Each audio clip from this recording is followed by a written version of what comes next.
बिस्मिल्लाहिर्रहमानिर्रहीम कि इस उर्दू न्यूज़ में आप सबका खैर मक़सद। गज़ा में इसराइली बमबारी के दौरान बच्ची की पैदाइश, बेटी के रोने का मतलब था कि हम सब अभी जिंदा हैं। 25 साल जुमाना इमाद का कहना है कि गज़ा में हमिला होना और बच्चा पैदा करना इंतहाई मुश्किल मरहला है।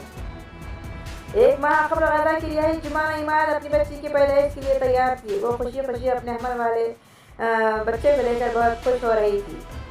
इन्हें पता था कि इनके घर एक नन्ही परी आने वाली है। इनके शौहर भी बहुत खुश और पुरजोश थे। हॉस्पिटल के लिए इनका बैग तैयार था और इनकी 4 साल बेटी तौरन अपनी बहन से मिलने के लिए बेचैन थी।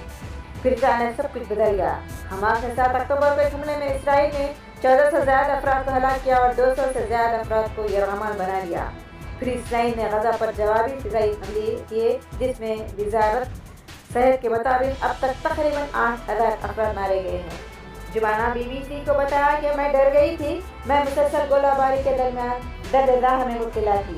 इसराइल ने शुमाली गज़ा में सभी को अपना घर बार छोड़ने का हुक्म सादिर किया तो 25 साल फ्रीलांस सहाफ़ी जुबाना ने शुमाल में अपना घर छोड़ दिया।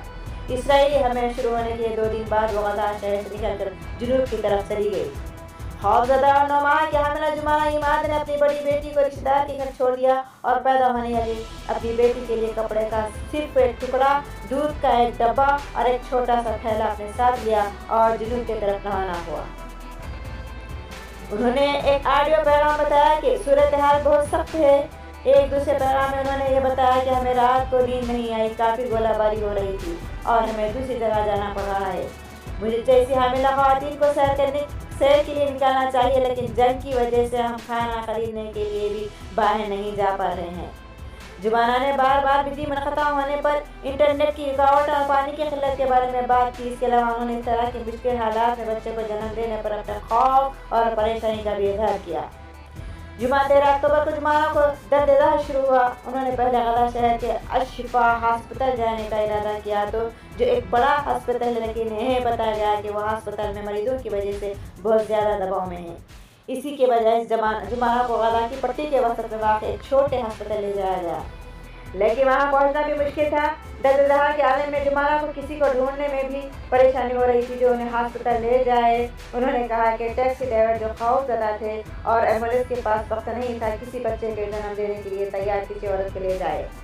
उन्होंने बताया कि हॉस्पिटल के साथ वाले एक घर में शदीद गोलाबारी हुई। आवाज़ इतनी तेज़ थी कि मुझे लगा कि गोलाबारी हॉस्पिटल पर ही हो रही है।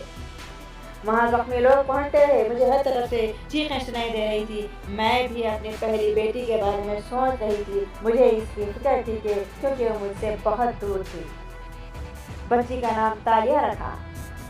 जुबाना ने बताया कि वो इस वक्त सदमे में थी जब घंटों के दर्द के बाद उन्होंने शाम को एक बच्ची को जन्म दिया।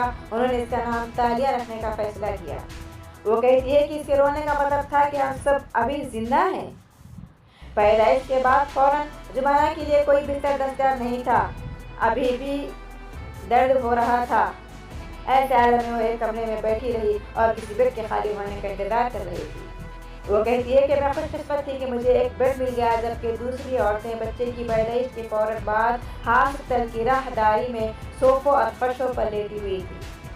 अक़वाम मुत्तहिदा के लिए पार्लियामेंट फंड UNFP का तखमीना है कि गज़ा में तकरीबन 50,000 हामिला ख़वातीन हैं, जिनमें से 5,500 के यहाँ अगले 30 दिन में बच्चे की पैदाइश मुतवक्किल है। इसमें कहना है कि हॉस्पिटल भरे हुए हैं और अद्वियात और बुनियादी सामान ख़त्म हो रहे हैं। बच्ची की विलादत के अगले दिन जुमाना अपने ख़ानदान में शामिल होने के लिए हॉस्पिटल से निकल गई थी, लेकिन इनका कहना है कि एक और आजमाइश थी, जंग और मौत की ज़िंदगी में उम्मीद। उन्होंने बताया कि बिजली के मसले की वजह से लिफ्ट काम नहीं कर रहे थे। चुनांचे जुमाना को हॉस्पिटल की 34 मंजिल से पैदाइश के बाद के दर्द के साथ और अपनी नौज़ायदा बच्ची को अपने हाथों में लेकर बाहों में लेकर निकलने की सीढ़ियों से नीचे करना पड़ा। हॉस्पिटल से बाहर आने के बाद उन्हें इस जगह वापस जाने के लिए जिद्दोजहद का सामना था जहाँ वो ठहरी हुई थी। वो कहती है कि हमने 1 घंटा टैक्सी के तलाश में गुजारा और कोई भी ड्राइवर हमें ले जाने के लिए राजी नहीं था। आखिर में हमें एक टैक्सी मिल गई, लेकिन टैक्सी वाले ने ज़्यादा किराया मांगा और इसने हमें घर के सामने भी नहीं छोड़ा। जुबाना का कहना है कि इस तरह के मुश्किल हालात में बच्ची की पैदाइश का अपना नुकसान है। वो कहती है कि मैं ज़हनी तौर पर थक चुकी हूँ, लेकिन वो मुझे बताती है कि बेबी तालिया सेहतमंद है और देखने में मेरी अपनी बहन और अपने वालिद सब का मरकब है। वो कहती है कि अगर ये जंग ना होती तो मैं पैदाइश के 1 हफ्ते बाद एक खूबसूरत तकरीब का एहतमाम करती, मैं अपने ख़ानदान के तमाम अफराद को मदऊ करती और इसका अक़ीक़ा करती। जुमाना कहती है कि वो नहीं जानती कि इनके ख़ानदान का मुस्तक़बिल का क्या है, लेकिन 9 मौलिद की आमद पर वो शुक्रगुज़ार रहती और जंग और मौत की इस ज़िंदगी में मेरी उम्मीद है।